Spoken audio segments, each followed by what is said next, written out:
So we're just going to start with general overviews. Quick overview of the wolves. How many are in Colorado? How many have died and been killed so far?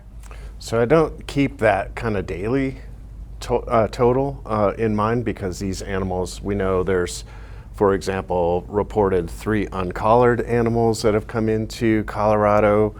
We have the pups that more recently we know there's at least 6 in one pack and 3 in another, with video and photographic evidence of those. But also, it's the wild. Nature's not a Disney movie, and so we do know that on average in the western states, like pup mortality is 40 to 50%. So we really focus on a kind of a total minimum count annually, and that'll be in our wolf updates reports. So yeah, we've relocated 25, so we're still short of what the plan calls for of 30 to 50 relocations. Those are going to be really critical. I know there's elevated pressure to stop releases, but those are really critical from a genetic perspective, that we have somewhere in that range of 30 to 50. So yeah, today I couldn't tell you, because I don't know if another wolf wandered in from Wyoming, or we've had wolves leave Colorado for a short period of time and come back, or leave and suffer some mortalities. A lot of the ranchers I've spoken with believe there's a lot of secrecy around the wolf reintroduction program. Would you agree with that assessment of it? I think secrecy, when it comes to my favorite word, transparency, I think that means different things to a whole lot of different people. We have to keep these animals and their locations safe, and I think that kind of feeds into are we being transparent? I also feel like there's a perception that we know where every single one of these animals is at any point in time, and the technology just has us knowing afterwards, because these capture data points, location points, but then they're uploaded some period of time after they are in those spots. And then just standardizing our communication with producers, I think, is going to be a continuing effort for us, because some producers are fine just with, hey, nothing's really happening, or hey, we have new wolf activity in the area, and others may expect a daily call. And again, being mindful of, if we talk about the Pitkin area in particular, like we're on record high bear calls too, and so our folks are doing the best they can with making sure that we're staying in touch with the local producers on the wolf activity. And I think the transparency also comes into play from the advocates that fought hard in order to ensure that we had this law and this program to restore wolves to Colorado. And so there's, they want to know more about what's going on as well. And we're doing the best we can in learning, like, what are the expectations and what can we actually deliver on versus what the technology may not allow us to do. And looking at the wolf reintroduction program as a whole, what would you say is working really well, and what are the spots that CPW is specifically looking to improve upon? Yeah, I think the CPW plays a role, obviously, as the public trust manager in this situation, and the wildlife experts in the state. So the biological pieces are the easy parts. It's the social pieces, right, that you're writing about a lot. We experience on a daily basis, in some cases hourly, just helping the social evolution that always comes with wolves. And that's externally with the producers and the advocates and the general public, which you guys play a tremendous role in helping us with that social evolution and in these types of opportunities we have together. There's also internal evolution that's happening too, right? We have a lot of our staff, biologists, officers, that are part of these communities that are evolving as well. So I think a lot of focus on the social evolution and what can we do to help people like be more comfortable as we evolve in this together, and recognize these are wild animals too. And so I think that's part of some of that transparency of, they said one thing one day and they're saying a different thing a different day. It's like, well, these are wolves and they're wild, and that's part of this restoration effort, and we can't always predict with 100% certainty what's going to be the situation tomorrow. So I think the social piece is really a big focus. There's another one that is concerning the efforts to kind of stop releases. Again, like, we're not at the 30 to 50 relocations, and the genetic component of that is concerning. So yeah, those are the key focus areas for me.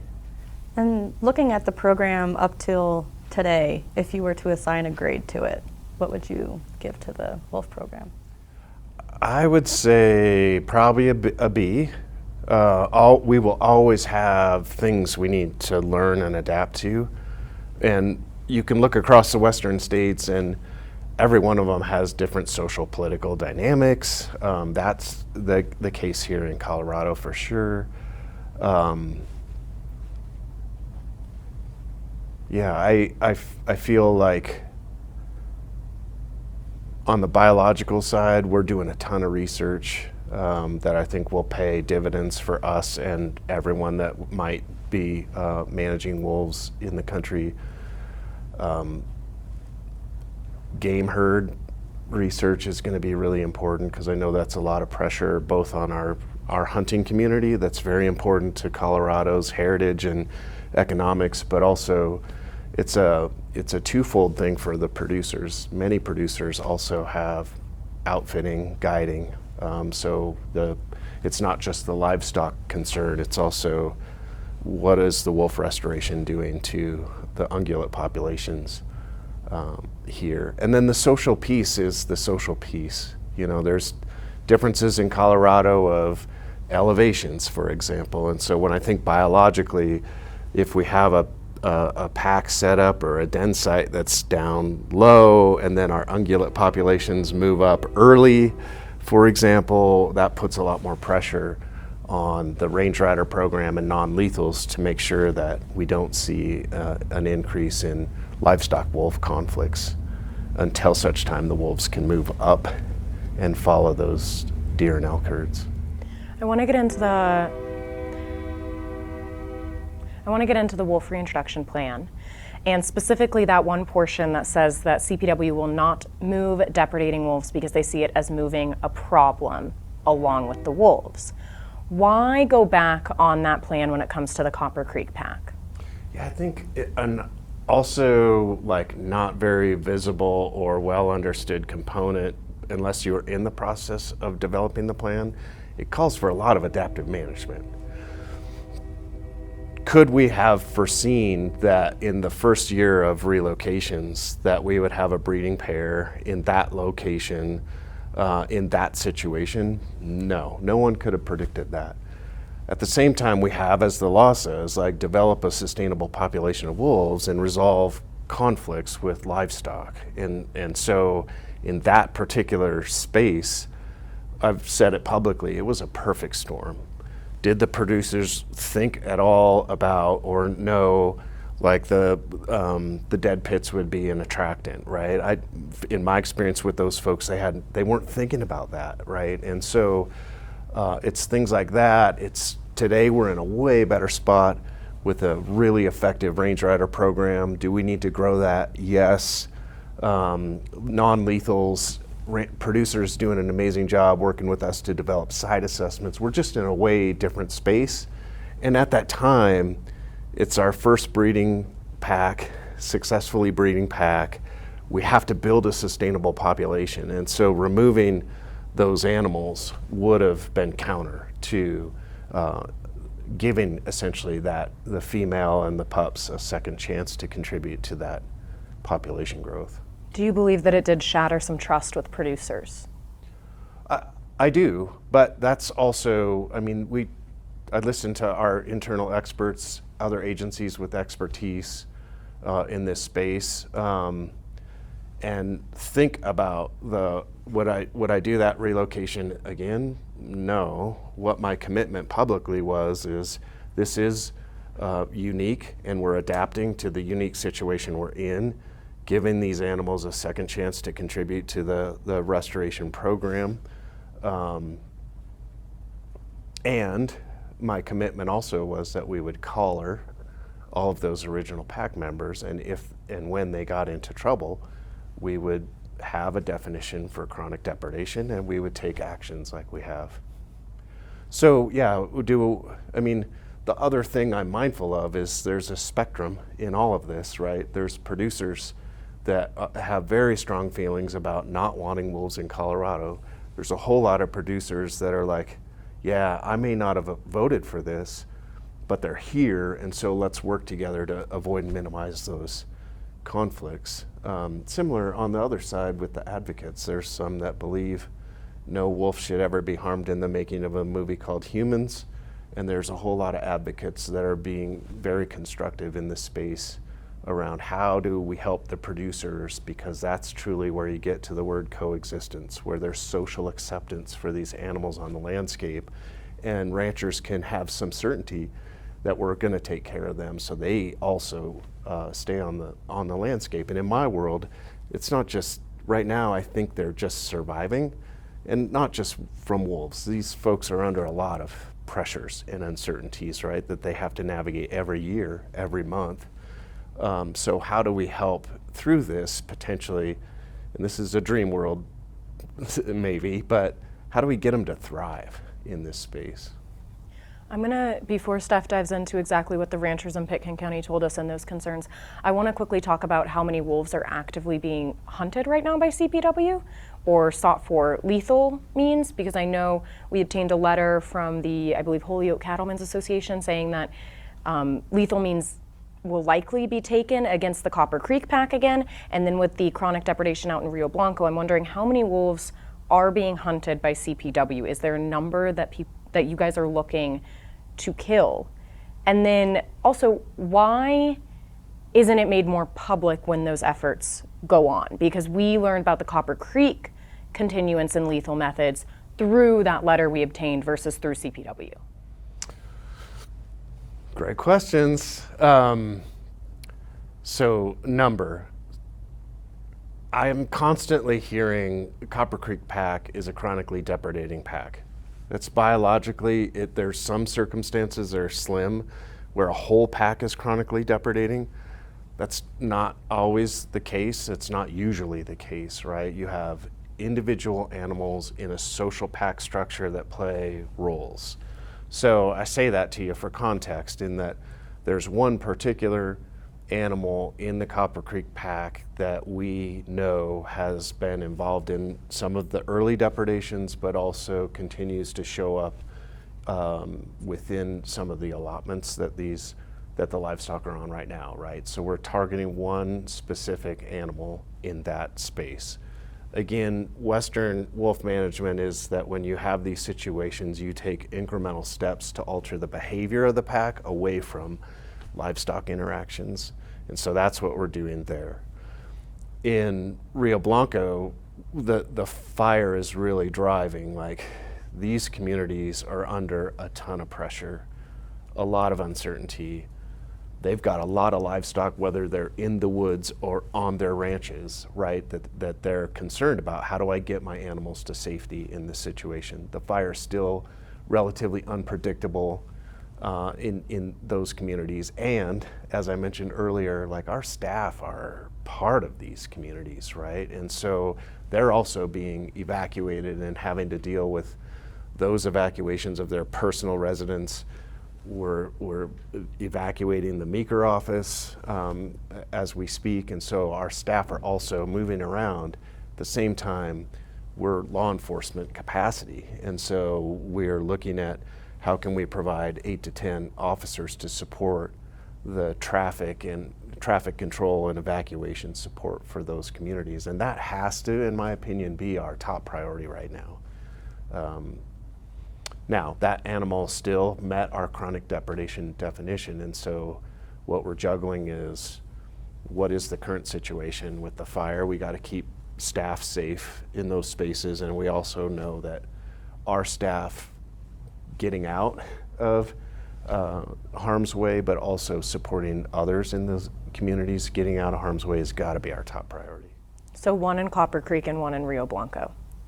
And then why not publicize that more lethal means we're going to go toward the Copper Creek path? No, you're okay. I asked you a double question.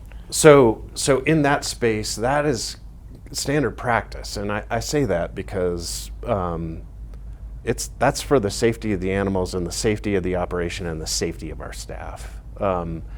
These animals, you get a very visceral reaction. Kill them and don't kill them. And some folks really value wolves, and they're very charismatic critters despite how people might characterize them in Little Red Riding Hood. These are pretty amazing animals on the landscape. And folks really, on the other end, value them sometimes equal to human life, right? And so this is the balance that we play. And because of those reactions, if you signal early that you're doing that, you can see interference, you can see threats coming in to staff, to myself, to producers. So it's really important that we're able to conduct the operation and then share with the public, like we did in that initial Copper Creek pack removal. Here's all the factors that went into the decision that we made. And looking at the Copper Creek pack, we know that they were re-released in Pitkin County. How was that location site chosen, and was there the knowledge ahead of time that there were livestock in close proximity? Yeah, so early in our analysis of planning for releases or release locations, we go through particular criteria. What are the game populations? Where will the game be upon kind of that release window? What are the livestock operations in the area? And all those factors go into where can we, as safe as possible, release these animals and expect the least amount of conflict with livestock. And that played out here in this process too. I know there's a lot of questions about transparency around the release of the Copper Creek pack.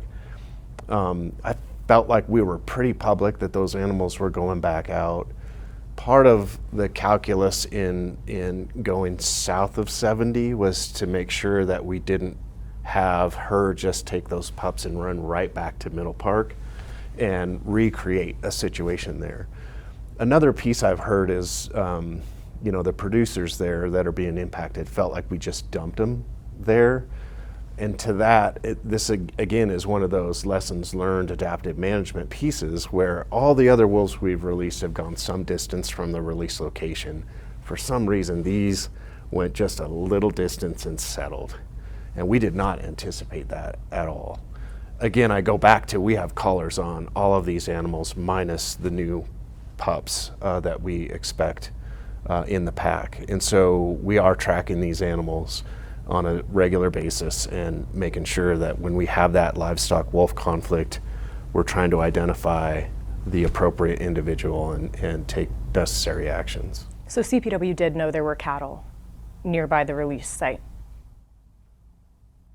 Yes. Yes. I mean, that is part of the criteria. We are trying to select locations that have the least amount of likelihood for cattle conflict, livestock conflict.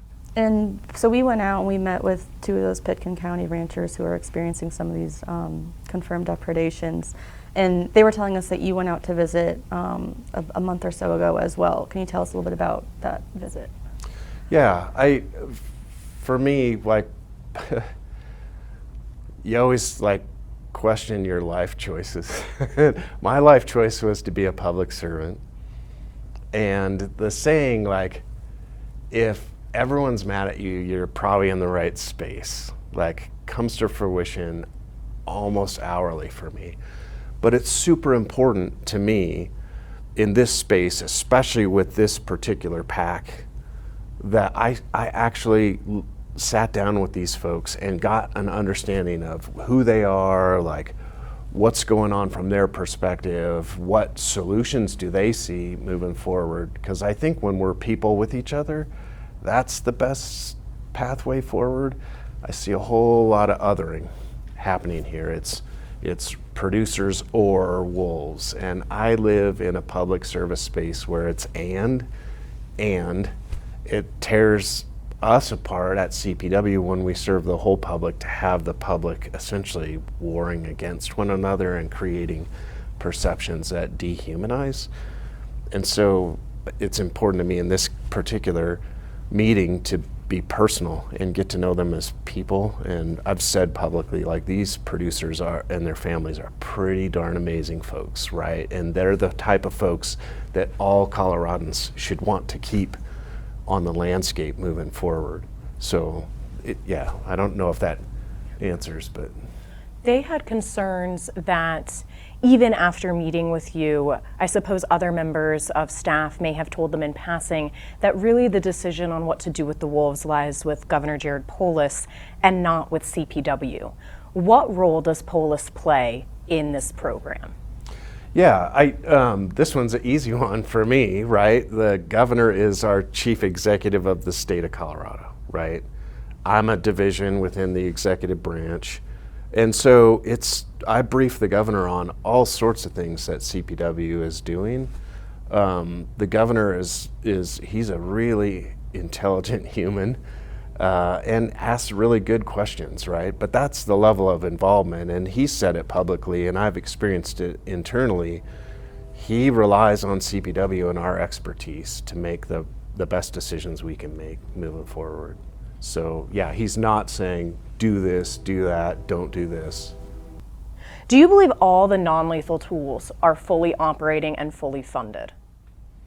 I do believe that, and the caveat I'll put there is as we expand the population and another round of animals, it's going to be really important that we expand, in particular, the human presence tool of range riding.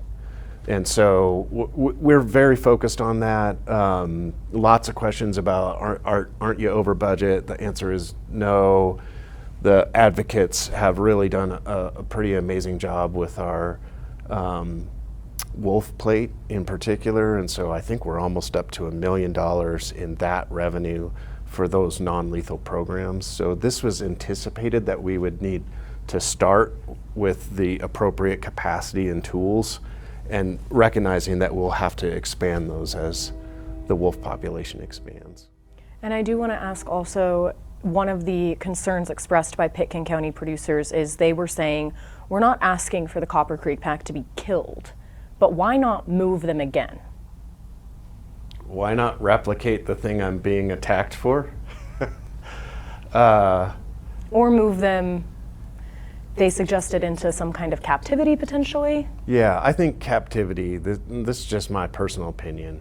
You're taking a wide-ranging animal and putting them in captivity. I think that's a worse sentence than lethal removal.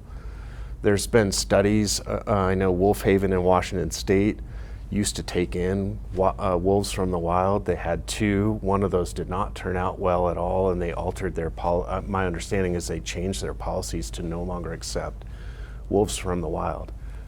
They also can suffer from PTSD. And in that particular case, as I understand it, because that animal had been captured by a helicopter twice, anytime a plane or a helicopter flew over, there was submissive behavior and essentially signs of PTSD, right? So putting them in captivity is an easy solution. It also, we go back to the sustainable population of wolves. Here's my concern. We've had some mortalities. Those are anticipated. Most of those are natural. We have very strong efforts right now to block any future releases.